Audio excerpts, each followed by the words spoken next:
Welcome to the American Atheists Convention. Sitting here with Evan, who I've interviewed. Evan, right? Yeah, Evan Yeah, Clark. for just a second I was thinking I interviewed Evan before and we lost his interview.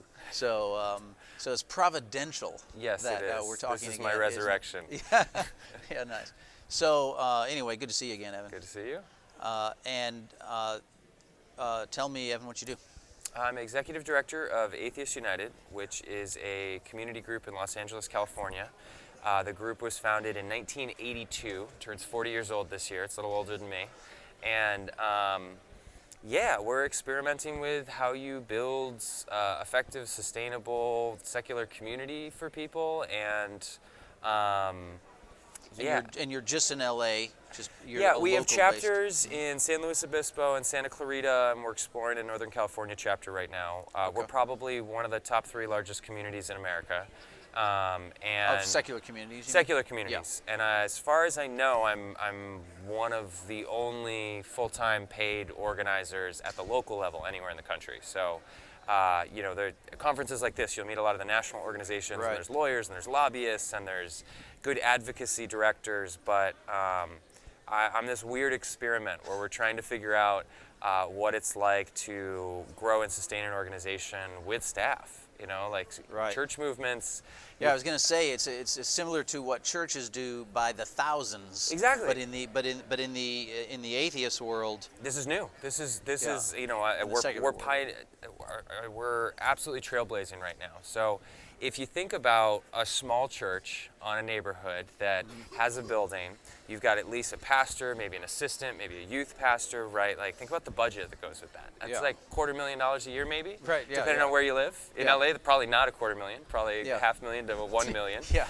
And if you had $250,000 a year, you would be the largest atheist local organization in America. We just do not have that level of scale yet. We're still such a young, new, underfunded, underorganized movement in that sense, that culturally really got started in like the 50s. And do you think that is your sort of optimism that, I'm guessing you're optimistic at some level, sure. that this isn't something endemic in the very phenomenon of secularism or atheism where, you know, in other words, could it be the case that absent something like a creed and a set of beliefs that are like expressly religious and something higher above, you know, that sort of gives meaning, fills meaning with it, is it possible that it's just never, people just aren't going to be that interested? There's just going to be, not that atheism wouldn't grow, but that people just wouldn't be interested. No, I absolutely think people will be interested, and I think it just depends how you define it, how you wrap it. Like, I do believe we have, I wouldn't necessarily use creed language in secular communities, but we have values that we wrap our communities in. We have, I think, extremely strong and high values that people are spending their short lives striving towards, and building community around that is just a natural extension. And the research is overwhelming that when people gather in community, they volunteer more, they live longer, they're happier. You know, the research on atheists versus religious people overwhelmingly show that religious people like succeed in all these areas. They live longer, they're happier, they donate more, they volunteer more. But the research shows that it has nothing to do with the intensity of belief. It's all how often you go to synagogue or mosque or church. So basically, pro-social behavior. I wonder how you'd measure intensity, but anyway, yeah. Yeah. So, but. Well, like belief scales, I think, is how they try to do that, like surveys on belief scales. But essentially, and that matches a bunch of other pro-social behavior. Like, there's interesting research that shows when you take people who drink lightly, who drink heavily, and people who don't drink, the people who live the longest are people who drink lightly, and the people who live second longest is people who drink heavily. And that doesn't match any of our chemistry research that shows like alcohol is not good for you overall. It hasn't been in my experience in my life that the people I've known anecdotally as heavy drinkers live the longest, but anyway, but second longest. What the researchers assume is that we have we use alcohol as a social part of our society. It's part of the culture in a social sense. Right. So places like bars, things like parties are like social gatherings, and people who don't drink often are not partaking in those as much. And so as part of the assumption is actually like social behavior, interaction with other human beings. I like to make this argument to people, and which is funny in atheist communities, because some people are like, I don't know if I need to join an atheist community. I was like, honestly, I don't care if it's atheist or not.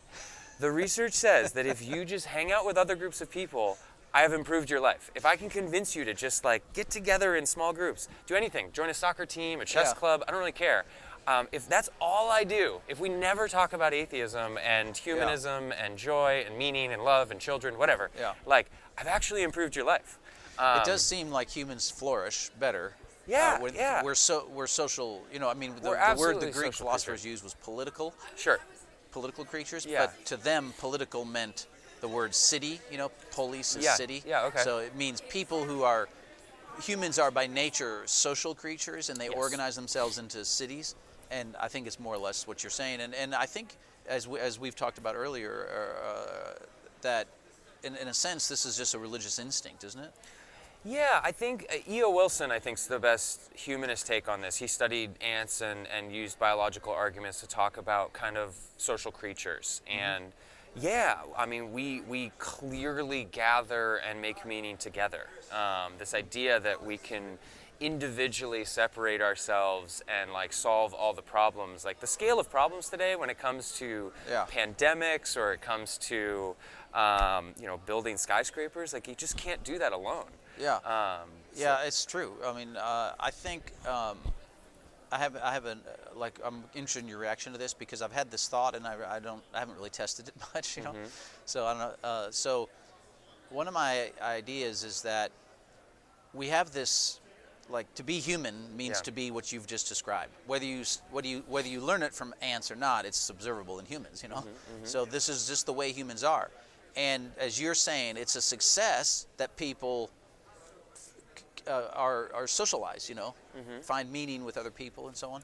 So because it's sort of like like a brute fact, whatever you want to call it, about humans. So why live in denial of it? It's just what we are. So I think that's true of morality, but I also feel that that's true of like spirituality and religion.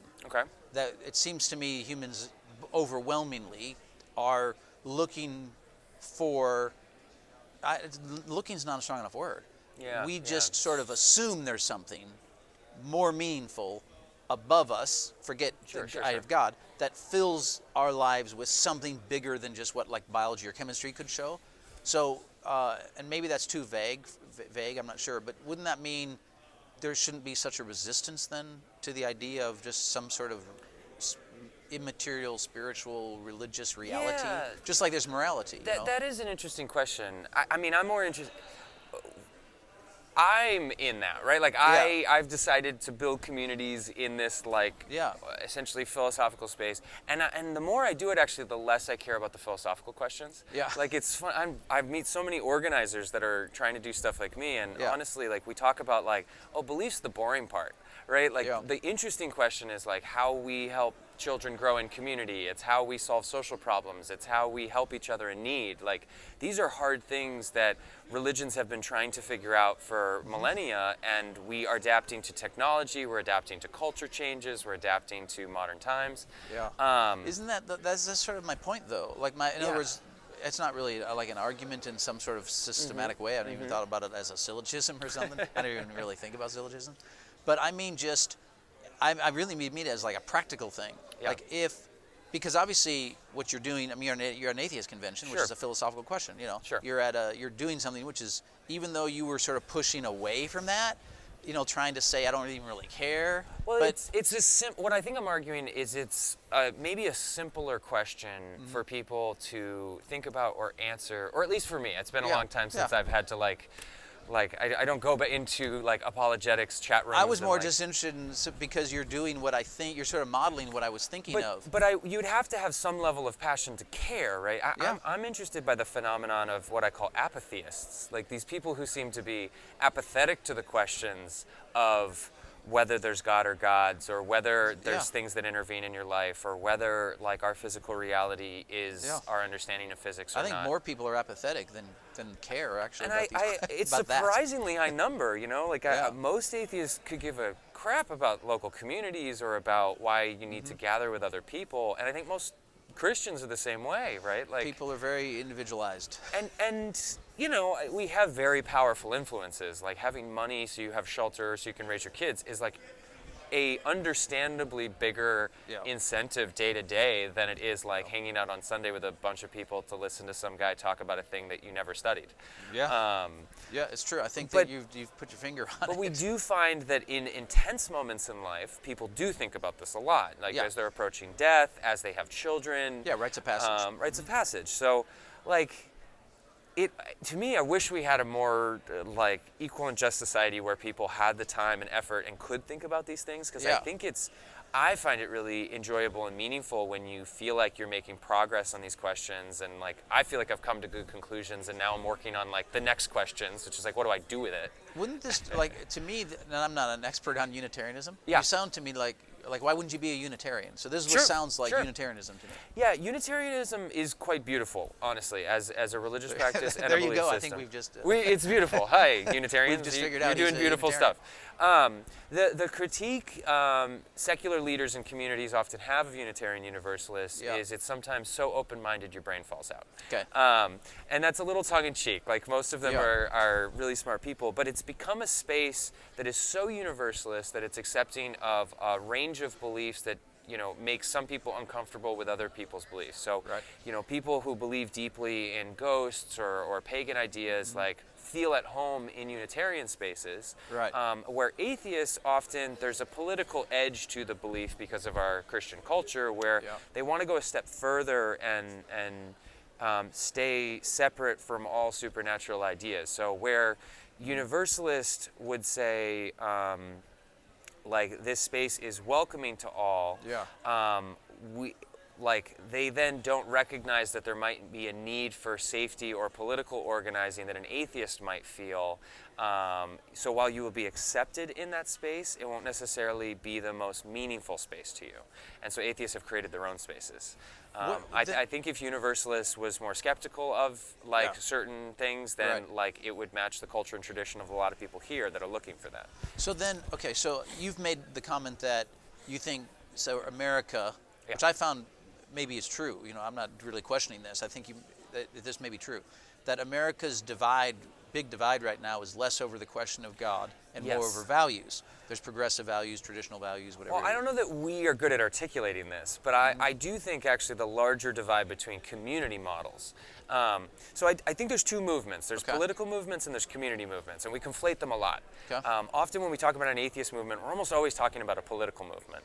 But when you get to community movements, they're very different, right? A political movement wants to be as broad and big umbrella as possible, because political power, you need millions of people organized together and being able to keep the same messaging and go the same direction. And community movements can be as unique as the people in them. And so what you find, just like the Christian denominations that have broken off from each other, as my professor in college always called it the flavors of ice cream of Christianity, right? Like new flavors can be created at any time, and you can decide that I just don't like almonds, so I'm moving over here, or I don't like that topping, so I'm moving over here. And some have been over more like philosophical ideas about the Bible, and some have been over like, we just literally didn't like that ritual. We're going to not do that ritual over here, or we're going to do a different ritual over here. Different communities. And we're finding the same thing is happening in secular spaces. We're finding that like humanist label works for some people, it doesn't work for others. Some people like singing in groups, some people don't like singing in groups. Some people want to like march at the Capitol, and some just want to like hang out and read books together. And I don't advise marching at the Capitol at this point, by the way. Post January 6th. If you're gonna, anyway, I know what you mean. Sign up for a lobby day. Do it the right way. But what I mean is, I actually think that's beautiful and important, because if you have like what feels like a monolithic community movement, then all of our diversities and our intersectional identities start to get like, they start to disappear. And those are actually really important to when you're building community. Like being a queer atheist is a very different experience than being a straight atheist sometimes, or being a black atheist is very different than being a white atheist because of our culture. Just like every family is different from another family, but what we're finding is these sub-identities after atheists or after humanists are really important to how we're shaping our communities sometimes. And so we're starting to create sub-communities. Like in California, we have a secular Latino subgroup, and they talk about kind of the Latino experience within the secular experience, or vice versa, the secular experience within the Latino experience, which I have no experience of. And yet I lead the community and I pick most of the programs, so if I'm the only leader and I'm picking the programs, they're going to feel left out a lot of the time. They have to create their own space so that they can prioritize this thing that they also care about.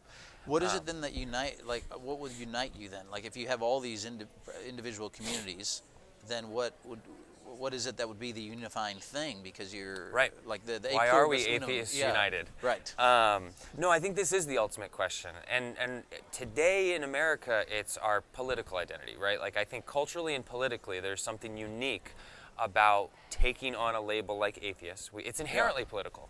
I actually asked the question of my board recently: how political is our organization on a scale of 1 to 100? Just tell me like what percentage we are, and they were like, the word atheist is political in the United States. Like, it doesn't matter what we think it is. Like, it's 100 just because if I start a conversation on a plane and I say I'm an atheist, like most days out of the week, that is a political statement to some people.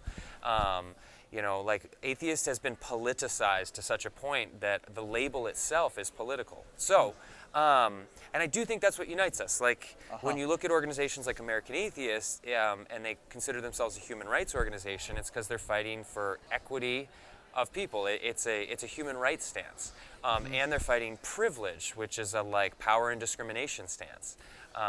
So is that then, because I'm still trying to make sense of what you meant when you said, and this was before our interview here, when you said that the country you think is divided less over the question of God and more over the question of values, progressive versus traditional conservative. Right, and politically, when you consider the beliefs and what we gather around in our different community models and what we organize around politically, I don't find that the difference between me and a Unitarian or me and a Lutheran is like that great. Compared to me and an evangelical or me and a Nazi atheist. Like, I find that they're much further away. Richard Spencer, who organized the Charlottesville, he's an atheist.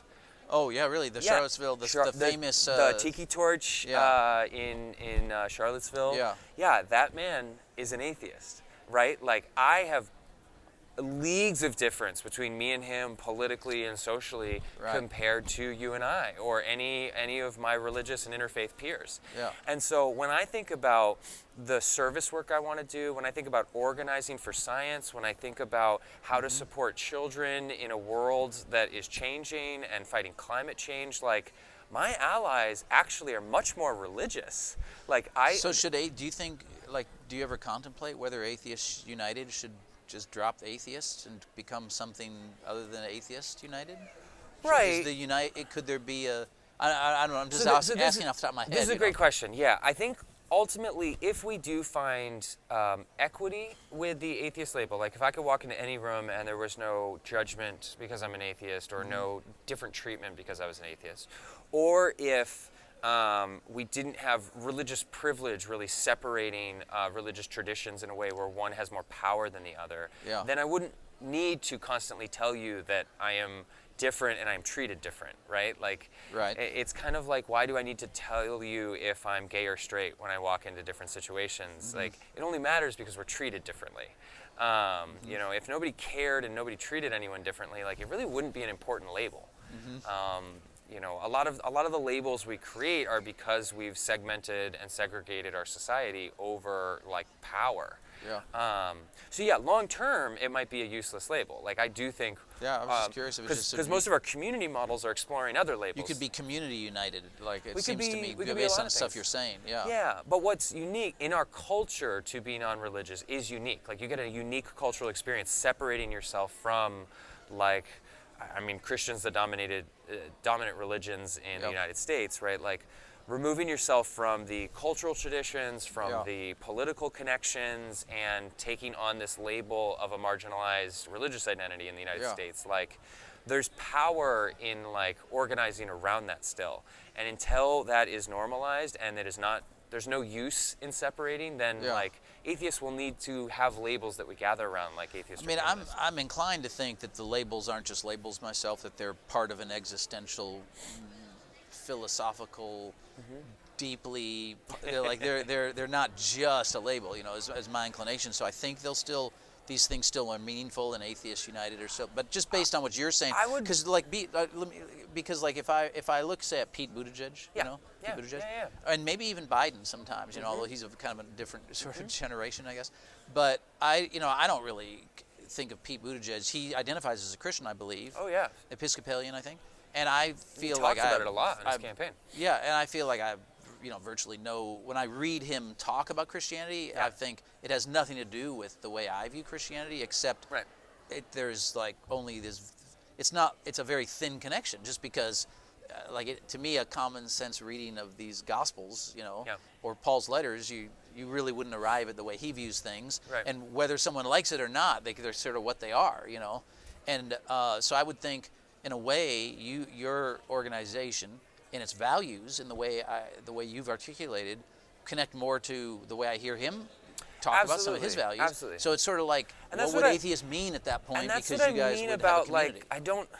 we are decentering beliefs a little bit, right? There's a difference between a community who will split over beliefs, and then there's ones that will split over values. And if you look at a lot of Christian denominations, they're splitting over values now. They're splitting over their concepts of It's true, although I'm still convinced that those beliefs are, for me, values float on a pontoon, They're not just suspended in midair. Right. So there's always something underneath that's shaping. There's some sort of framework of reality that creates those yeah, values. and I think the lived worldview of most of these religious people that are using value language for how they make decisions and how they prioritize things, I think it's so much closer to worldviews that you'll find in this room. Compared to Richard Spencer or evangelicals, those worldviews, or the foundations of those worldviews, to me are leagues apart, and actually the things that separate them are progressive versus conservative more often than not, and the things that ground conservative belief of status quo is more important than progress, or this, my ideas of we are an ecosystem and interconnected. I make a secular argument of all the physical reality shows that we're interconnected through physics. Where Pete Buttigieg might argue through God's grace we're all interconnected. But we are making the same worldview argument there, where a Nazi would say my personal individual right, and no matter how much it hurts you, is more important than my interconnected responsibility between us. I don't actually think we're interconnected, and I have I almost can be my own God, essentially, right? And I can be forgiven myself. Yeah, that's been a big debate, within the American tradition. And that leads to different worldviews, which separates a libertarian versus socialist, or separates a fascist from an anarchist. Let me ask you this. This is just a broader question. It makes me think about is, because obviously at some level your beliefs, I think you really want to ground them in science, I guess, at some level. Sure. But then also, I assume you don't you want to ground them in history too, that because those that don't know history are doomed to repeat the past mistakes, kind of a thing, if you don't learn the lessons. So, do you feel like that's important, or is that too focused on this belief thing that's sort of boring now? Or, no. Because I think of knowing history and science as being really important to me in my sort of worldview. So, and when I use belief, I'm often talking about the God question. I think in these contexts, because I find the God question is such a focused question, especially for an atheist. It's whether a deity exists or not. But don't you think that's just misunderstanding what Christians mean by, or Jews even, or because God, the concept of God from that tradition is not like Zeus. It's not just whether there's this a being, on Mount Olympus. It's a much bigger concept. It seems kind of obvious to me. And if it gets it's the ground, it's the very ground of existence. And if it gets broad enough and meaningless enough to where it can have the same definition as physics, then it's so the closer it gets, it's useful to So to me, it's I think it's why deism I think this has is why that so many abstraction. atheists they're debating evangelicals. They're not debating Einsteinian the mathematician's God or because whatever. what's the point, right? Einstein used God language and yet always described it as a physical reality the way a physicist would, and what's the point of debating him? Because we actually it all leads to the same values in political conversations the same exact way. It's the same way we talk about science and physical reality. He just inserts God and I insert So here's the physical thing. reality. I don't think of because again, I'm a classicist, right? So Okay, that's okay. my background. So my first introduction to sort of like the great conversation beyond just like a religious bubble or whatever Okay. was reading classical philosophers. Sure. When I was young, and for them, like Plato, Aristotle, and stuff, morality is a direct. It comes out of their sort of metaphysics. Not to try and get too technical or anything. Sure. But I mean, that's just what it was. That's the reality. If you read them, if you ask them, like Plato had very strong opinions about what music was morally healthy for children. Yeah, right. Okay, and if you asked him why did he have these opinions, his answer would be to start at a sort of deep metaphysical reality, which he really believed was ultimate reality, and then out of that came, these values. Hence my idea of a pontoon. Right. And so, like, in other words, it's not as though their concept of God, Aristotle's concept of God, was so vague. Yeah. That it was more or less nothing but just material physics, because he was aware of what our concept is, at least at a proto-scientific level of physics. Yeah. And they didn't think you could explain nature, apart from something that was immaterial or whatever. So like, are you saying that's all okay? But hasn't that been the great change? change though since Darwin and like our modern understanding of like fucking atoms today? Like, it's so fascinating that we have gotten to the level of explanation of nature where it's extraordinary. Like Sean Carroll gives a great talk on like where would God be in the science? Like if we were to use the scientific method to find where God would be, and he like kind of lays out these different spectrums of like our understanding of physical reality here, our understanding of physical reality here, and like the spectrum of what we might not know and where it would be hiding and how we know what we don't know. Yeah. And he gets into like the detail of like, okay, we understand to the level of particle physics today, and we understand the impact that different particles have on the rest of the natural world. And so we would see things impacting the natural world in ways that we wouldn't, and we'd know to go look over there, and we're not finding those things right now, and vice versa. Like for things that could be impacting the worlds that are undetectable to us right now, what it would take for us to detect those. And he kind of lays out why like the improbability of the God question, given our current understanding of the natural world, like on these two ends of the spectrum, becomes like a... Yeah, I've listened to him. Very interesting guy to listen to. It's amazing. So this is my impression of Sean Carroll. That the thing you're referring to is that, as a physicist, he's light years ahead of me, right? But philosophically, that strikes me as really sort of like maybe not getting the classical philosophers. Sure. So let me explain why. It's very simple. That it's simply misunderstanding that, like, of course they didn't know the physics the way he did. But it's not as though they didn't contemplate already all this stuff, or didn't have, like, the argument you just laid out. Aristophanes lays it out in a play, for crying out loud, called The Clouds. It's been around forever, that argument. Yeah. Okay? So to me, it's helpful. But the evidence, right? To me, so the It's question... not about evidence. That's my point. Yeah. The argument isn't even about evidence. Right. That's why, like, for example, just to give you, this is why, to me, history is important. Yeah. Aristophanes presents that argument in The Clouds. Aquinas has it as his second objection to the idea of whether God exists. Is God superfluous? And then addresses it. Now, I don't really care right now if someone would agree with that or not. Yeah. My point is, these people already thought about it. They've already written on it. Yeah. And it's not a new argument. And No. so this is my point about history, is listening, like knowing it didn't take particle physics to have that argument. The argument was already there long before we discovered even the quantum world, which is a really wacky world, Yeah. So do you follow my point? That I don't really think of But do you that. think our belief should update based on new information? Of course it should. Right, and that's Not, all I'm however, arguing. not every metaphysical belief has to alter simply because we have some new scientific discovery. Like we're already contemplating that long time ago. As we progress in science, that's the whole point of this thing from Aristophanes' Clouds, if you ever read it, is does that mean God is superfluous? Yeah. They were already making progress scientifically, even in medicine and stuff, in their world, and they contemplated, would this mean ultimately the gods are superfluous? And the answer is, well, of course a god like Zeus becomes superfluous, right? But not God the way Aristotle doesn't believe in Zeus, the way he's already wrestling with that. He doesn't think, he's already contemplated everything being explained. Aquinas explicitly says, if essentially we can explain everything, whatever our method is, it's a natural method. If we can explain everything in nature, by nature, does that mean God is superfluous? No, of course not. And Aquinas gives his answers why, which is piggyback off of Aristotle. And none of this is just to say, I don't think that the discoveries of physics are fundamentally altering those philosophical questions. And most atheists would disagree with Aquinas on that, right? Like we would. They would disagree with his reasoning. Yeah. Okay, but their disagreement wouldn't be based on on updated information from science. But that would be my response to that.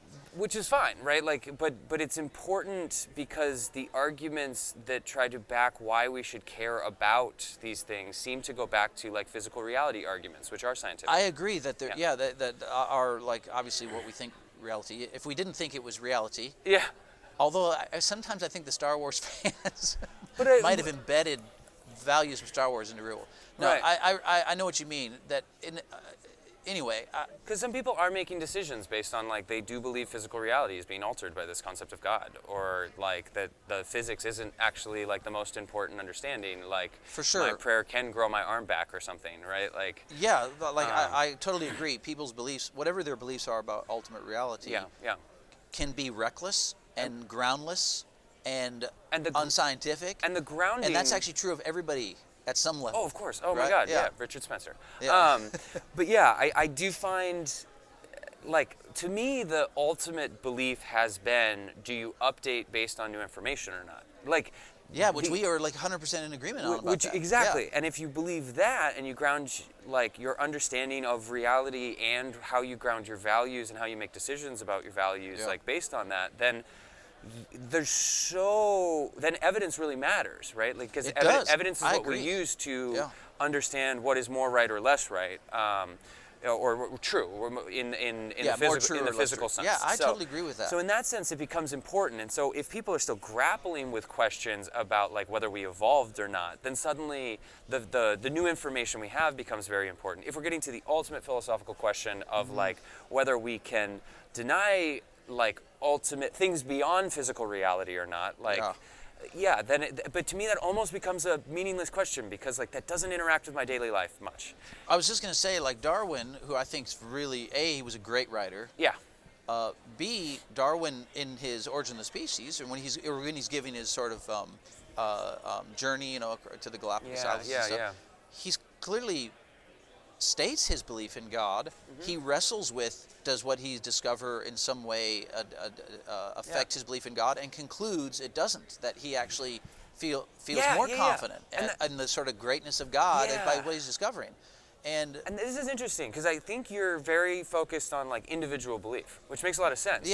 And I keep thinking about things in like cultural context, which means like millions of people's ideas and how they organize. And that's I think where my language is probably separating a little bit because I'm thinking about like hundreds of atheist communities across the country and hundreds of like non-religious or secular-ish people and how they may or may not find meaning, belief, direction from communities. And so I'm thinking about in like this very larger context about like where the individual belief doesn't matter as much, but how a community talks about belief or not does. I guess the individual beliefs only matter at the level of sort of like the sub-community. Is that what you're talking about? Maybe, yeah, exactly. Where like people are going to actually really like deeply push and debate each other about like how much this. But when it comes to like whether thousands of American atheists gather around a specific issue or not, I find that like any like super specific metaphysical like grounding for a belief like rarely matters. I find that the motivations of what got you here, which might be like your child was gay and now you care about gay rights issues, like much more important. Do you think then that when like what would be then the sort of these are the values that unite us, and it's concrete, it's clear. What would they be? Yeah, and this is I think communicating it is the era challenge we're in right now. Okay. And each era of movements, right, you get new language and you get better communicators or different communicators, and you have sub-communicators articulating different takes on it, right? For me, as a humanist, right, I ground in a few things, right? Like there's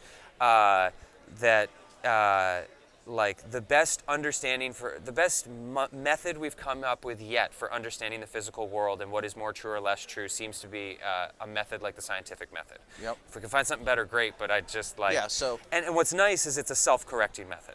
And then, you know, extending the rest of like how I understand the world, ideally that's a self-correcting method too. So how I would understand values and ideas, I try to ground them based on the idea that like we are, like all our understanding of evidence in the world shows that this is an ecosystem and we are connected through physical reality, and that there are consequences for that anything I do impacts you and impacts everything else actually in the universe. You know, and I make a physical reality argument. I think religious people make beautiful arguments about how it might be God or spirits or other things, but like I feel moral responsibility for how I interact with the rest of the world in a way that like I think is really important because of the interconnectedness of the world. So would you say like scientific method is one thing that unites this community? And yeah, then, it's interesting. I don't think people always have the language to describe what that is, or an understanding of what the scientific method actually is. Yeah, right. It's a method. It's not like in a belief. Right. But yeah, I think I'm just more like curious. What would because if you ask the Christian community, or let's just talk about America. Forget religion. Like Americans, rugged individualism. Oh yeah, whatever individual the fuck rights. It means to be like, American. You could like easily just kind of spell out a couple like these are what are things that Americans really value, and it defines their values. In 2014, I worked a political campaign for the only open atheist running for national office, and me and two other people ran the campaign, and we spent a month trying to come up with humanist values for the campaign. And we were like, if we had to condense humanist values down to like 5 things. Yeah. And make them talking points for a campaign, what would you do? Yeah. And we, you know, it was James Woods was the name of the guy who was 35 who ran for office. Not the actor. Creates a different image, you know. He's a conservative. He's a conservative guy, prick, yeah. But this guy, we called it the Woodsian Pentalith, and the 5 values we came up with were reason, compassion, equality, sustainability, and innovation. And the 2 you don't normally hear is sustainability and innovation, what I'll get into in a second. But if you talk to most humanist communicators, like most thought leaders in humanism right now, reason and compassion are like the 2 that everyone talks about. Like I'm sure if you talk to Ryan Bell and others, like that sounds like a reason and compassion. And a reason usually is where you get to things like scientific method, or you get to like how we philosophically think about like the natural world, or how we solve problems using logic and reason, right? Compassion is to me getting to like that moral responsibility between people, and like how we have empathy or how we have care, and how we then like do something with it. That's compassion. It's, by the way, those are so those would be very appealing to a Christian voter, right? If they knew nothing else. Again, reason and compassion. Liberal religious communities, like these are the same values. I think evangelicals want reason and compassion too. I think they define it very differently than I do. Okay. Yeah, I think, again, this gets to if you forget evangelical Christianity and just say traditional Christianity, like historical Christianity, I would say reason and compassion are obviously a massive part of the movement, you know? Yeah, and it's funny, right? Like the language could match really well for most traditions, maybe worldwide, even conservative or not, but the practice of them is where we really separate. Yeah, of course, And I know there's differences. I'm just saying it's interesting that the terminology doesn't, like, and you didn't have like inclusive, you didn't list inclusiveness. And the word equality was the like 3rd one we used, which probably would get to also be very highly popular, right? Exactly. And again, we're like, if we were to get to way more specific terms and try to sub-define all of these, and it's really hard, you know, to pick what becomes your top term versus your sub-terms. But yeah, like equality being that we have, like, should we actually treat everyone equally, and what does that look like systemically in society? And then sustainability and innovation were the ones that we added that we don't see as much. And in that case, it was a political campaign where we're talking about the sustainability of society. I figured, and the sustainability of your values was one idea we were trying to get at as well. And then the final one I actually am the most passionate about, which is innovation, which is our way to take like the scientific method. If it is a method, it is inherently progressive. It means it will always update based on new information, and that it will always challenge status quo to look for better ways to solve a problem. Which means it will always have to look for new ways to solve a problem, which means it will always need to innovate. I mean, innovate's everybody loves the word innovate. Yeah, Who doesn't want to innovate? Yeah, but Silicon Valley uses it all the time. Everybody's wanting innovation, because they know problems slightly change. What it means is to challenge tradition, though. And that is where people actually struggle with it, because to challenge tradition, like, people are very comfortable with tradition. Status quo, people make arguments for all the time. Sort of a mix, though, right? I mean, I'm not sure. Because to be an American is usually means, by definition, to buck tradition, as an instinct. Yeah. I mean, the whole country was a bucking of tradition. I don't know what it means to be an American. To be an American but at the same could also mean to be a colonizer. People come here because this country is like no other country that's existed on Earth. That's the people that I talk to who come from other countries. Sure. That's the way they view it, and I think it's historically true. Not saying we have nothing in common, but But at the same time, I totally agree. Yeah. People are highly, the traditional change. People are resistant to change and so on. But anyway, it's, as a virtue, it's an interesting. But I'm getting at the idea of, like, always challenging the status quo, right? Like, Martin Luther King's famous quote is, "The moral arc of justice, like, it bends towards justice." Yeah. And, like, I don't believe there's a God doing that, right? Like, Right, I believe right. we have to physically bend it all the time. We have to have millions of people pushing on that arc for it to bend. Yeah. Actually, I think Christians should think that too. That's my own view, is that Christians shouldn't think God created them to just do nothing. Right. The point is they're supposed to be vehicles through which the justice is administered in the world, it's established. But now there's a question of efficiency for how to do it, and whether you believe the way we've learned to do it is the most efficient and effective way to do it, or whether we should challenge that constantly. And what I find is people sometimes get in positions of power and they no longer want to change the way they've done it for 100 years. They find that your new idea, I don't know if we need to take time thinking about that. And I would argue, if we believe that things can update based on new information, we need to always try to see if there's new information that can update it. Yeah. Like, we now have a moral responsibility to find more efficient ways to do it. Yeah. So the other side to that coin is that human nature, when I read history, seems like it hasn't changed that much. Yeah, we seem very traditional, don't we? Yeah. And there's a strong evolutionary argument, right? Oh, and we might have evolved biologically to have biases towards comfort. Well, what I mean is, there's a strong evolutionary framework for thinking change does not happen, not radical change, in any generation. Whatever we perceive to be big change. There's some argument that the biggest changes in culture come from generational die-off, not because of, like, a bunch of young people. But even then, in other words, like, I just mean humans are fundamentally human, and they stay human, and it doesn't matter whether you're reading what part of history. All right, I have a final question for you. Love this conversation. You mentioned Martin Luther King Jr. Sure. And so I teach the letter from Birmingham jail. Of course, I live in Birmingham. Beautiful. And I think it's a really powerful letter, and I think it's a great argument in many ways, and it's interesting politically, sort of what he was facing and how it's viewed now. And I would say most of the people I know that are Christians, evangelical Christians even, would view that letter highly, would see it as like too bad the generation 70 years ago wasn't more responsive to what he was arguing. But I don't get the impression that his arguments would be as popular, or his viewpoint, in the sort of progressive community that has sort of taken up the baton, more or less, and I'm curious if you think that. In other words, the way he cast his movement, what it stood for, how it could work, how he saw it, I don't think that would be very receptive in the progressive sort of world today. Well, the progressive and I'm curious world, how you see that. And maybe you haven't read it recent enough to make I definitely haven't read it recently, Okay. but I think, are you making an argument that, like, it was less pluralistic? It was unapologetically Christian, Right, first of all. right. He didn't think you could do what they were doing if you weren't Christianized. And to me, to stand truly by the values of compassion and equality, like, we have to be pluralistic. And I just don't see a future in which... It was obviously pluralistic at some level, was it not? I think he was a generally pluralistic man in his organizing style, like his welcomeness. But he was unapologetically Christian as far as his thought, the beliefs that needed to be at sort of the bottom of the values. And the question is, should we not involve people who use different groundings to get to the same conclusions from our movements?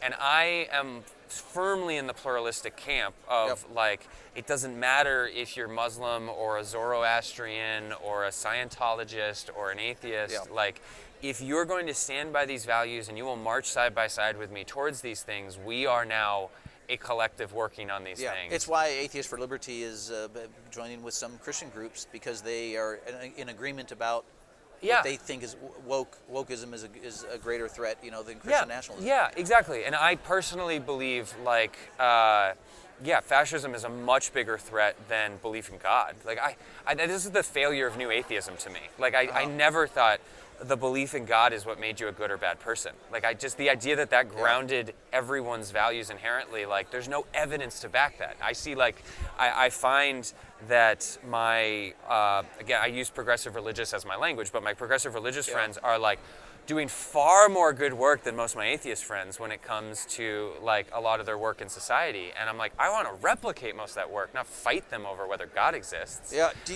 I just want to bring that to people who don't have access to it because they happen to not have belief in a God, or they're not comfortable in your church.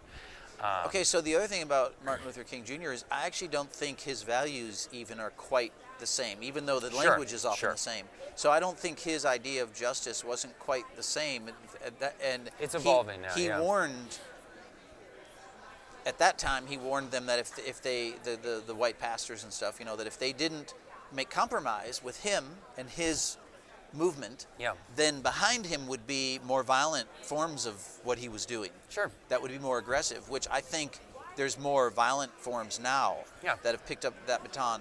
And so would you think then that the groups on the left that were sort of like part of the more, like, were comfortable with some of the violent protests in the aftermath of George Floyd, do you think they would just view either A, they just don't even know about Letter from Birmingham Jail and wouldn't even recognize that they disagree, or do you think some are aware that they have ideologically moved to a different kind of set of values? I think we should give them more credit. I think give him more credit? No. I think the organizers of these movements, I think most that I've talked to, though they've rarely been actually violent when you look into the example most of the time. I'm not even trying to claim an amount of violence. There's clearly some violence. But I do believe, like, there is an impatience with the nonviolent movement approaches that we've seen. Absolutely. Okay. And so there's an awareness of it, Most organizers I've talked to are truly considering and looking for the most effective means to have justice on the things they care about. Yeah. And they are reconsidering a lot of the arguments of 1970s nonviolent organizers. Absolutely. Right. Okay. And it's from an evidence and efficacy argument I've heard. Like, they're actually saying, like, we need to think about the moral priorities. And like, I mean, by the way, I interviewed somebody who this was not recorded, but I interviewed somebody who had bombed or who had tried to start a police car on fire or something. No one in it. But and I was a little shocked, and like that they were so comfortable sharing this information when it was obviously me seemed pretty obviously but there's criminal, and there's ethical consequences. Like, if you start making utilitarian calculations around some of these things, like, how do you not have those conversations? Like, it becomes part of your evidence-based conversations. Like, I feel like when I was younger, it's just not reasonable or practical for me to consider now, but climate change, if it truly is the existential threat we're talking about, where like billions of people might not survive because of it, and like maybe all other animals on our planet and whatnot, like, could us getting 10 years ahead by like bombing a bunch of coal plants be like, especially if you tried to do it nonviolent for humans, but just like property damage, like, could that be ethically good on the whole for the world? But listen, if you're having that serious discussion, what you've assumed is that belief about reality is, you would have to believe that is of such consequence that it creates this kind of value, which would be by definition pretty radical. And I think that's what we're like not accepting enough about these organizers in these space that are talking about less traditionally nonviolent means. Like, I do think they're considering the questions to those ethical standards. I think if you push them, they're almost always talking about, like, they do not see a world in which they will be safe from government violence unless they maintain their own power. And truly, they believe they will be killed by the police or the government or a pandemic or what it might be if they don't seize through whatever means possible. And that is an ethical calculation that they've thought really hard about. And I find in my conversations with them, I actually have found that, like, it's much deeper than it sounds. Like, of course, when we're just talking... I think it is deeper. And organizers, like followers, I find rarely have like super deep beliefs. I agree with you. The people, obviously, it's always that way, right? Where like you and I can talk miles around these topics, where like most people day to day, I find like they just don't sit and think about it. No. But they wind up following people like you and I who do think about it a That's lot. right. Based on if we decide to get organized. Hence the volatility in the culture right now. And the importance of the questions for the people who are going to think deep about it, and the higher moral responsibility of those who think deeply about it. You know, like I don't actually judge most Christians who followed some evangelical pastor and then didn't get vaccinated and then died for it. Like there's been a lot of atheists who like have a lot of fun on social media, like critiquing these people and calling them idiots. And I actually think of them as victims. Mm-hmm. But the leaders of the churches who convince people to not get vaccinated, I think, like we have the right to judge because they held power and they used that power poorly. By judge, you mean like holding them to higher moral standards and maybe caring less that they died for not being vaccinated. Mm-hmm. Like I do truly feel that most like grandmothers who like didn't get vaccinated because some guy told them are victims, where like the guy that was on the radio that convinced 10,000 people not to get vaccinated, like it's a greater moral responsibility. There's no doubt. And if we're willing to consider that, then suddenly like what any one individual believes doesn't matter as much. But it's it's assuming I'm just going back to it. Assumes sort of like a confidence of knowledge about the truth of what the vaccine can do, which I'm vaccinated. Right. But like I don't morally, have a real high level of confidence of what all it can do. Yeah. The way like again, like a new atheist might like laugh at any one Christian for having a belief that they think is dumb, I think is just an absurd waste of time and like morally and vice weird. versa. And vice versa, yeah, right? And vice versa. But going after the leaders of a church or synagogue or mosque that is actively hurting people, then like I think you kind of have more free reign to have the moral conversation about what they're doing and saying. Equally, me, like I'm a leader of a community now. I know. Like, I think you can go after me way harder than you can the people that are following me. Yeah, I think it's why Twitter is so insightful, because it's so weird. many of these thought leaders are in that world. Yeah. That's where their following is, and on every side of every issue. Yeah. And it's why the volatility in the debate there is actually pouring out onto the streets. And it gives a microphone to all the followers now too. Yep. And so suddenly we think we can make the like less articulate argument of a follower and bring it back to the leader, and then call the whole leader's movement like crap because you got crap arguments of your followers. Yeah, and I'm like, well, we didn't used to give microphones to everyone in the congregation. It's an information war, that's for sure. Yeah. So well, we could go on and on. We but could. Anyway, Evan, thanks seriously Thank you for so being much. here. Really nice to talk to you.